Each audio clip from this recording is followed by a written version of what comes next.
Kënaqësia ndaj Allahut të lartësuar, vëllezërit e mi dhe motra muslimane, është pozit shumë e lartë dhe është një nga cilësitë që e kanë pasur auliat dhe njerëzit e dashur të Allahut xhaleshanuhu. Si mundet që njeriu të thotë, unë e pranoj Allahun xhaleshanuhu si krijuesin tim, e pranoj Allahun xhaleshanuhu si Zotin tim, si formësuesin, furnizuesin, atë që na fali gjithçka, që na dhuroi gjithçka.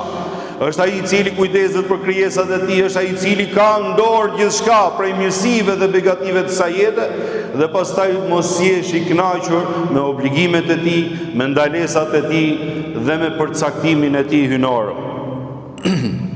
E pyetën Fudail ibn Iyadin, Zoti e mëshiroft: kush quhet i kënaqur ndaj Zotit tij?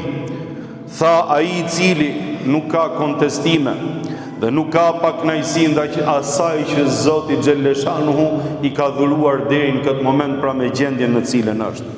Sepse njeriu i mirë, besimtari i mirë, e kupton se Allahu xhaleshanuhu nuk zgjodhi për të vetëm sa atë që është më e mira për robën e tij. Wa asa an takrahu shay'an wa huwa khairul lakum wa asa an tuhibbu shay'an wa huwa sharrul lakum wallahu ya'lamu wa antum la ta'lamun. Mbase juve diçka në pamje të parë ju duket e urryer, nuk e dëshironi, por sa ajo është më e mira për ju, thot Allahu xhaleshanuhu.